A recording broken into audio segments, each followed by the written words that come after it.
Salut à tous et soyez les bienvenus pour ce nouveau tuto qui est à l'origine d'un projet qui a débuté il y a quelques semaines entre Stéphane Baril, expert Adobe France, et moi-même. Nous avions pour but de trouver une solution contre les vidéos déformées de la GoPro dues à son fisheye. Nous sommes vraiment plutôt contents du résultat et vous allez pouvoir profiter de ce tutoriel pour découvrir de nouveaux presets de Photoshop CS6.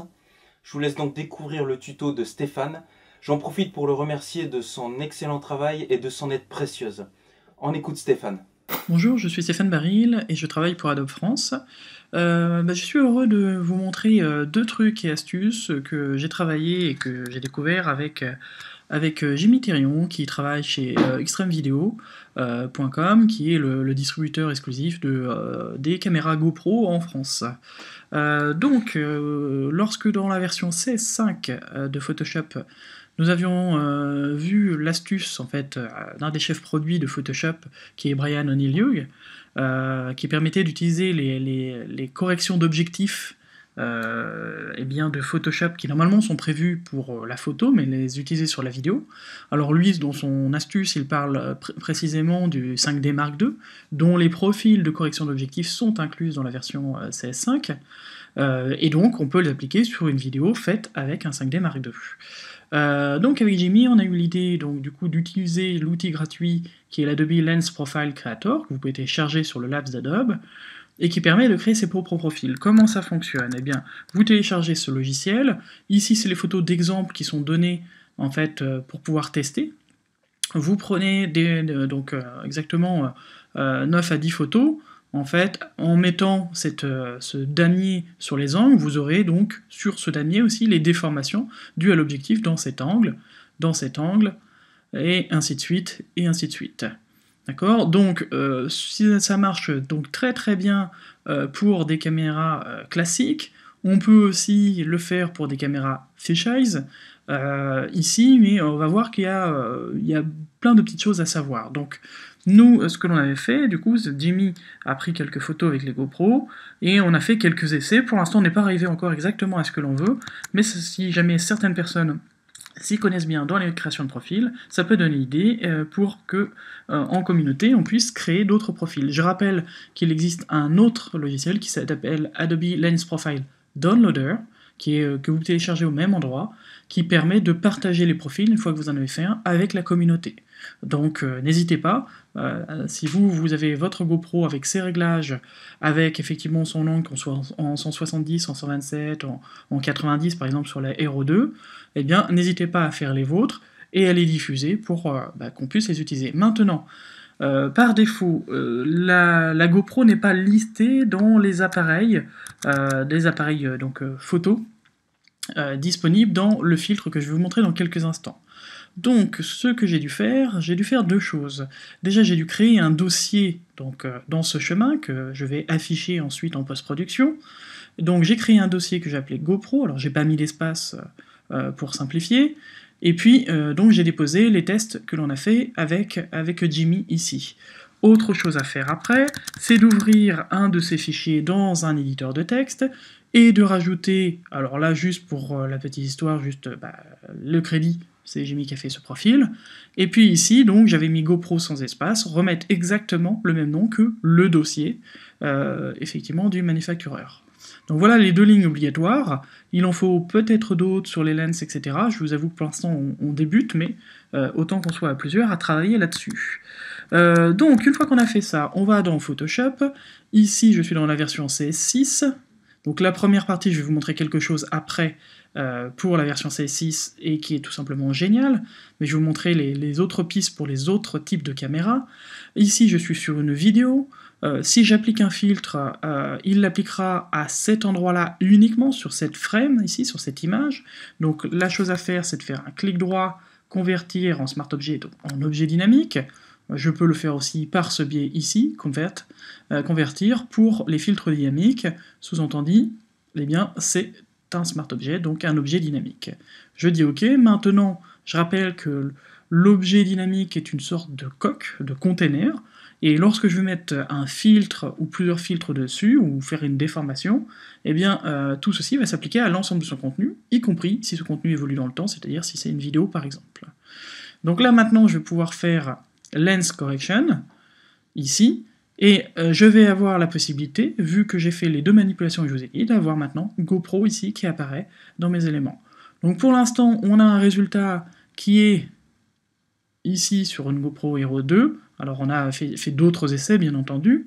Je vous avoue que pour l'instant on n'est pas 100% convaincu par le profil, mais il y a une bonne raison à ça. Je vous rappelle aussi que sur une vidéo grand angle, comme on a celle-ci, voilà, par défaut, une vidéo grand angle, n'oublions pas qu'un objectif est rond, donc là ici on ne voit qu'une partie ici de cet objectif, mais normalement en fait ça serait beaucoup plus large, beaucoup plus rond, et les déformations sont plus grandes.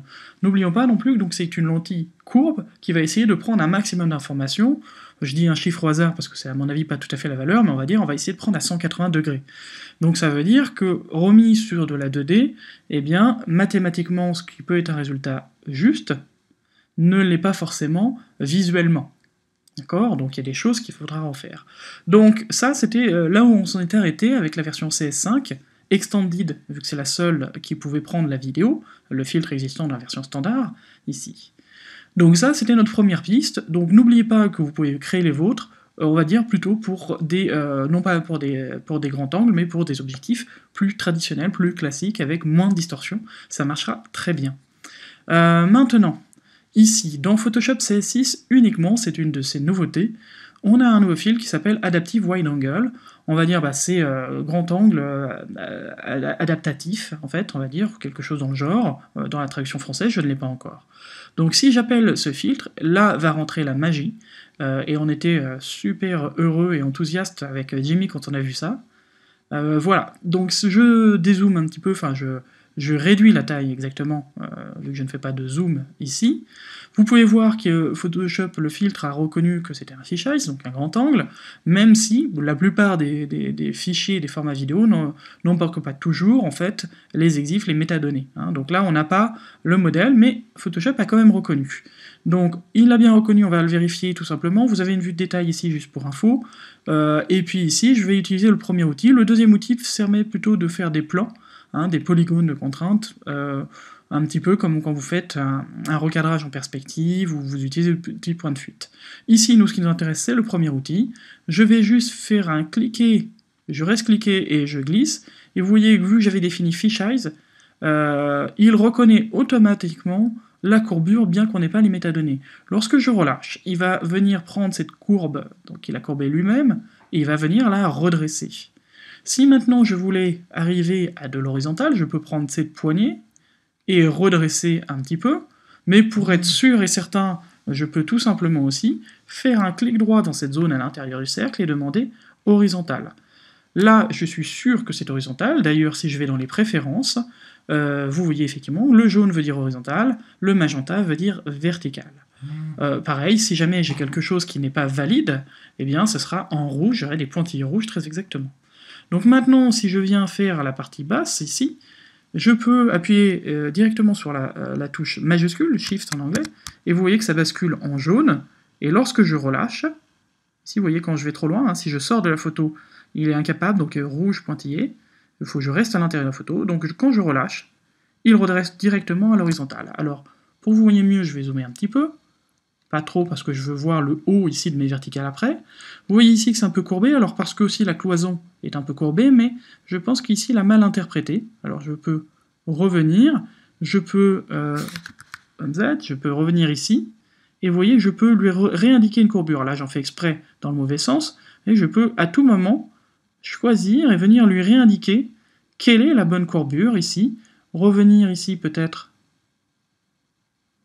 voilà, travailler sur les deux. Du coup, si j'ai touché à la courbure en bas, je suis obligé de recorriger aussi la courbure du haut. Maintenant, alors sans non plus en faire de trop, voilà, on arrive à quelque chose ici, on va plutôt se baser sur la partie haute, voilà, on va arriver à un bon compromis. Maintenant, je vais faire pareil ici, je m'appuie sur des repères visuels que j'ai sur le mur ici, donc majuscule, et je lui dis que c'est une verticale automatiquement. Je m'aligne sur mes repères visuels. Vous voyez que c'est magique. Il suffit juste de glisser plusieurs lignes, et automatiquement Photoshop comprend quelle est la courbure et me permet de redresser cette vidéo, ce qui est assez génial. Voilà, à partir de maintenant, j'ai fait le gros du travail.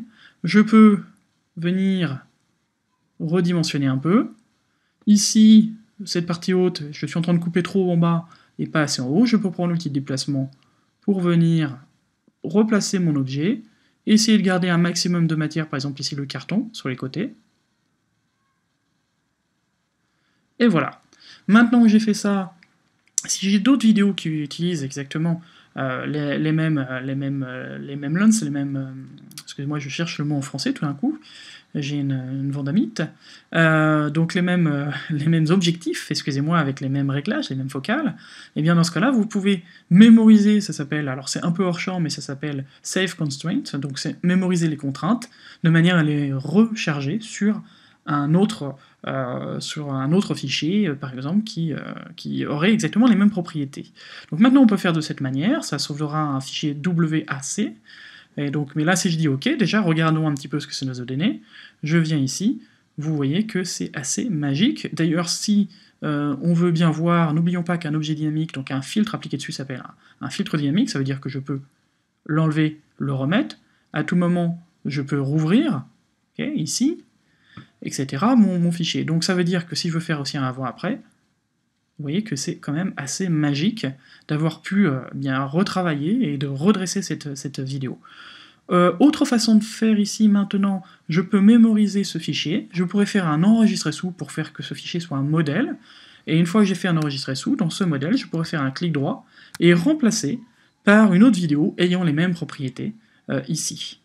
Petit rappel donc aussi pour ce qui était de la première astuce, donc là je quitte un petit peu le wide angle pour ce qui est de ces générations de profils.